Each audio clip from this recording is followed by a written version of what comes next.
Hey guys, Andrew here and welcome back to my channel. So if you don't know what I do by now, basically if it's Canadian, I want to talk about it. Okay, so this is a subject I have long wanted to talk about on this channel and I couldn't find the right vehicle for it, but I think I found it. Much music. Now, taking a look at my viewership numbers, I've noticed an increase in US viewers, so I think I'm going to have to explain what Much Music is. Now, Much Music was Canada's music station, founded in 1984 by John Martin and Moses Zinamir, who I've mentioned a few times on this channel. Despite the proud tag of the nation's music station, on the nation's music station, Much Music. In actuality, Much Music was Plan B. Originally, the pair wanted to bring MTV to Canada, but because there were certain expectations in terms of Canadian content, they had to make their own network. And because of this, they were very thrifty, with John's philosophy being, you can do anything you want, just don't spend any money. This would lead to Much Music's trademark style, where a lot of it was improvised and just done on the cheap. And this meant that a lot of the shows were kind of just put together. And one of them would be Fromage. The original Fromage was in actuality hosted by Christopher Ward, one of the OG VJs on Much Music. His version had him playing some of the worst videos of the year while doing a silly Frenchman character. This would all change when Ed the Sock would take over and host Fromage with a different style. Rather than just show the worst videos of the year, he would comment on them and make jokes about them. Eventually someone figured out that, hey, you know this end of the year programming block we like to do? Well, what if we took Fromage and made it a weekly show? And they did in 2005 with a little series called Video on Trial. This is Video on Trial. This is Video on Trial, the show that will never rest until all music videos are brought to justice. Video on Trial was a show that saw a group of comedians come together and take apart music videos. They would make observations about it, they would make jokes, they would have the occasional skit, all before rendering a verdict. Now, I'm aware how it sounds, and to answer your question, no, we did not have Mystery Science Theater 3000 in Canada. We did have the DVD releases, but that's about it.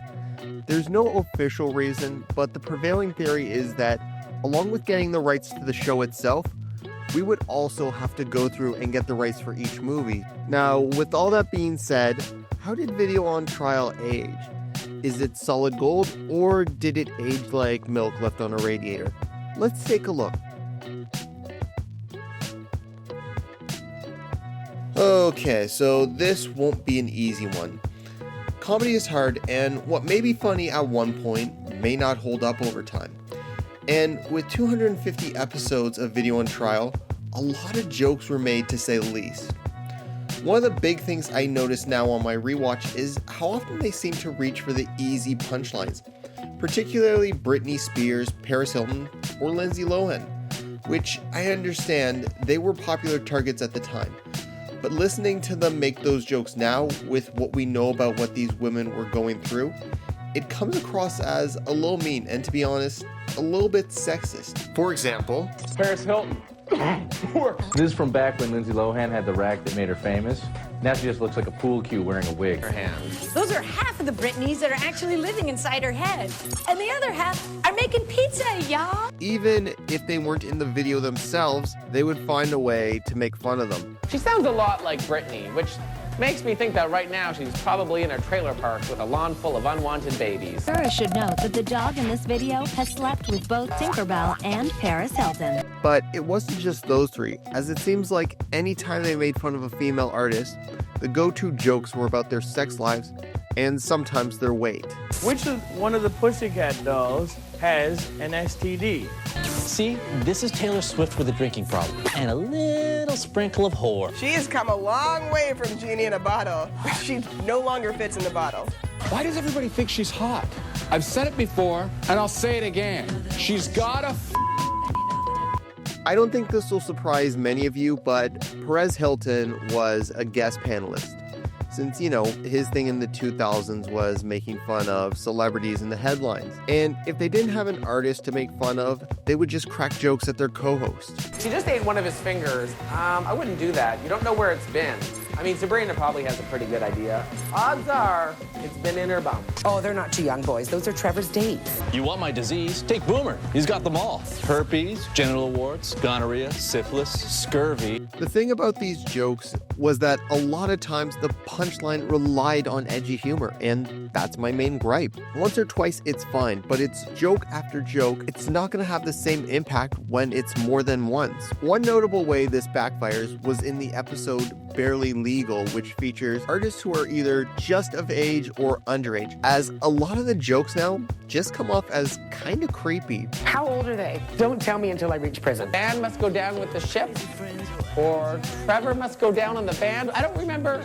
She shouldn't have boobs. Isn't she like 15? I can't wait to see the ones her mom buys her on her 18th birthday. Of course, if that doesn't work, you can always yell the punchline. This was supposed to be in my ass!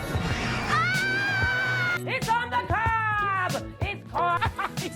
Look at that son of a bitch! This song wasn't even from the 90s! This song was done in 2000! The show also featured a good dose of that LOL so random humor that was really popular in the 2000s, and to be honest, that's hit or miss depending on who you are. Somebody got shot with the gay laser. The gay laser? Really? I have to say, I've never heard of that one. If this video was a meal, it'd be the new McDiarrhea burger with extra poop fries. That dog is not talking. It's just eating peanut butter, like that dog over there. Now, something that completely drove me nuts about this show was their choice of videos sometimes. I don't know who was in charge of picking videos, but it made no sense to me when they would make fun of a video by Weird Al or Blink-182. Weird Al is a parody artist. How do you make fun of a parody? And the videos by Blink-182 in question were them making fun of other artists as well. So how exactly are you going to make fun of something that's already making fun of something? That's like making a parody of Mad Magazine. Also, in a few cases when there wasn't a lot to make fun of a video, just call it a day.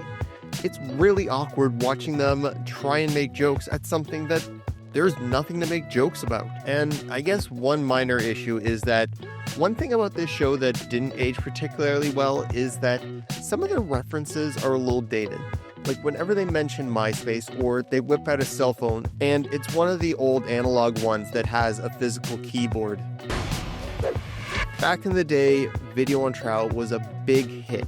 The show ran over 9 seasons and had a slew of guests and was even nominated for Gemini. It also had its own spin-off in Stars on Trial, and in the later years of Much Music, it was a foundation.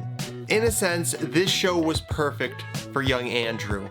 The jokes were juvenile and very easy to get, and they provide a lot of laughs. But as an adult, it's hard to watch now because a lot of the jokes haven't aged well, and we know a lot more about what was going on at the time with these artists. In fact, a few of the jokes they made about some of these artists died from the very thing that they were joking about. Not to mention this show's heavy reliance on edgy jokes made it feel like sometimes they were trying just a little bit too hard. Now, were there any good parts to this show? Yes, actually there were.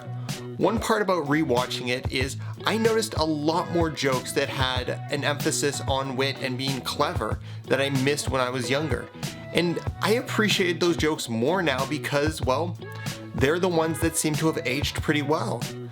If you remember this show or just want to see what I'm talking about, go take a look. There's plenty of collections on YouTube, but I can't promise that this show has aged quite as you remember. Alright, that's gonna do it for me. I hope you liked this video. I'm Andrew, and I'll see you later. Next time on Shut Up Andrew. It's been a while since I've talked about a recent show, but I may have found a gem. Join me in my next video as I take a look at Shelved, a 2023 workplace comedy from CTV that follows the staff of the fictional Jameson Library located in Parkdale, Toronto, and the antics and headaches that come with running a branch.